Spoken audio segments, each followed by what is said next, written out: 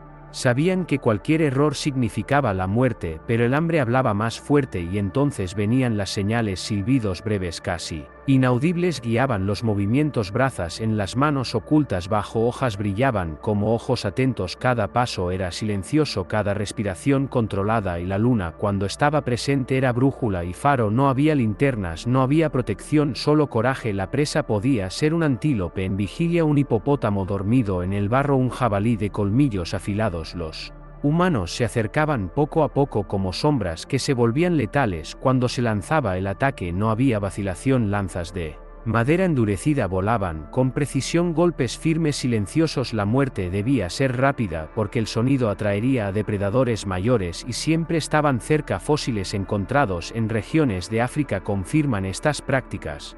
Huesos de presas con marcas de impacto, perforaciones causadas por lanzas, fracturas características de emboscadas humanas. En algunos casos se han hallado huesos humanos junto a los de grandes animales, lo que sugiere que no todos volvían con vida, que el riesgo era real, que la cacería podía convertirse fácilmente en tragedia. Aún así volvían noche tras noche, perfeccionaban sus tácticas, aprendían los caminos de los animales, los patrones de movimiento, los sonidos del viento, el bosque hablaba, el campo susurraba, los humanos escuchaban. Esa sensibilidad al entorno, ese dominio de la oscuridad era una ventaja evolutiva. La caza nocturna era más que supervivencia, era un rito, una prueba de pertenencia. Los jóvenes aprendían de los mayores, los valientes lideraban, los silenciosos guiaban las cacerías, unían al grupo, fortalecían la confianza y aseguraban el alimento que sustentaría a toda la comunidad durante días. Carne, grasa, huesos ricos en tuétano, todo se aprovechaba, pero lo más impresionante era el comportamiento casi instintivo. No había mapas, no existían estrategias escritas, existía la memoria, la experiencia y una comprensión colectiva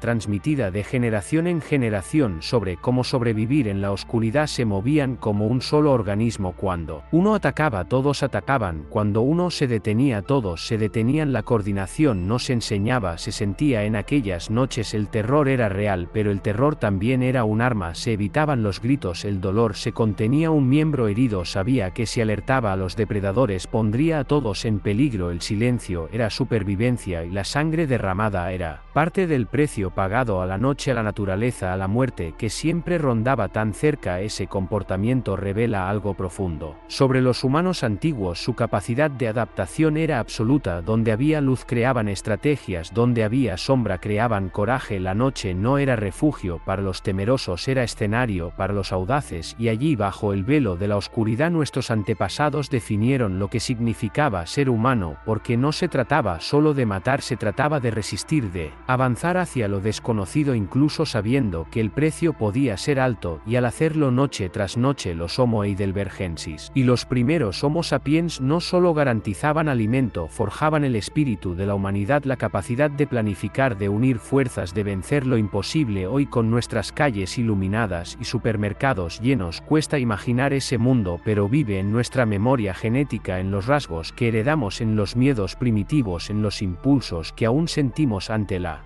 oscuridad. El coraje de nuestros antepasados aún habita en nosotros porque fue Él quien nos trajo hasta aquí. Cazaban en la penumbra, se enfrentaban a monstruos, no retrocedían y gracias a ellos despertamos cada día con el sol en los ojos y el pasado latiendo en nuestros huesos. Los humanos que aprendieron a dominar el fuego para quemar a sus enemigos en un mundo donde la noche era un peligro constante y el frío podía matar, el fuego se convirtió en uno de los mayores logros de la humanidad. Calentar, iluminar, cocinar, proteger. El dominio del fuego fue un antes y un después en la prehistoria, pero no todo lo que brilla es solo luz, porque para algunos grupos de humanos antiguos el fuego no era solo una herramienta de supervivencia, era un arma de guerra, arma de terror. Investigaciones arqueológicas recientes revelan algo sorprendente y perturbador. Hay evidencias de que los primeros Homo sapiens e incluso grupos de neandertales aprendieron a usar el fuego como instrumento estratégico en enfrentamientos territoriales, cuevas en Europa y llanuras africanas muestran capas de carbón, rastros de combustión y restos humanos calcinados, y estos indicios no cuentan historias de accidentes, cuentan historias de intenciones. Imagina un grupo nómada que se acerca a una cueva perfecta, refugio natural, fuente de agua, posición elevada, pero ya está ocupada. Los recién llegados saben que un enfrentamiento directo puede ser peligroso, entonces optan por otra táctica: rodean la entrada con ramas secas.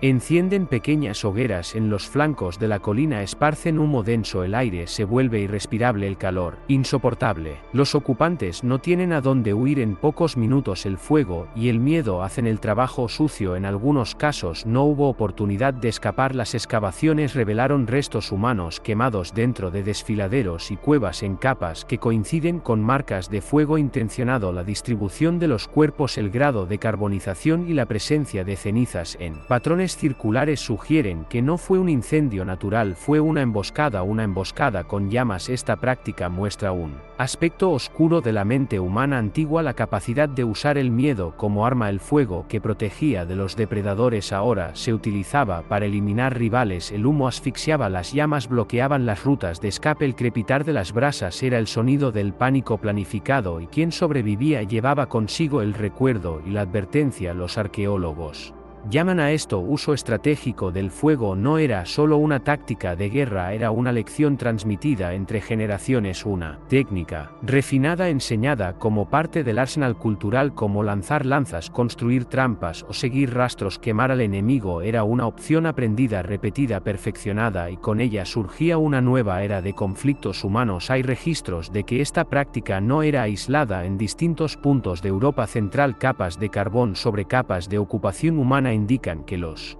incendios provocados eran comunes en épocas de disputa. En algunas regiones de África Oriental, patrones similares muestran que el fuego se utilizaba no solo para cazar animales, sino para desalojar a otros humanos. La línea entre caza y guerra empezaba a desdibujarse. Lo más aterrador es que esta estrategia funcionaba. El terror psicológico que causaba el fuego era tan eficaz como la muerte que provocaba un grupo que veía el fuego acercarse, que sentía el humo invadir su refugio. Raramente resistía porque el fuego no dejaba alternativas, quemaba los alimentos, destruía las armas, volvía la cueva inhabitable. Incluso cuando no mataba, vencía, y quien dominaba el fuego dominaba el territorio, con él controlaba el entorno, creaba zonas prohibidas, imponía fronteras invisibles. Era el inicio de una guerra psicológica primitiva, donde el poder no provenía solo de la fuerza, sino de la manipulación del miedo. Los humanos antiguos no necesitaban decir una palabra, bastaba con encender una llama en el lugar adecuado y esperar. Estos vestigios reconstruyen una faceta poco comentada de la historia humana. Mucho antes de la pólvora, mucho antes de las murallas, nuestros antepasados ya sabían cómo transformar elementos naturales en armas, ya comprendían que controlar el entorno era controlar al otro, ya sabían que el terror podía ser tan eficaz como la fuerza bruta. El fuego era al mismo tiempo calor e infierno, vida y muerte, dominio y destrucción, y aquellos que lo usaban como arma lo comprendían perfectamente.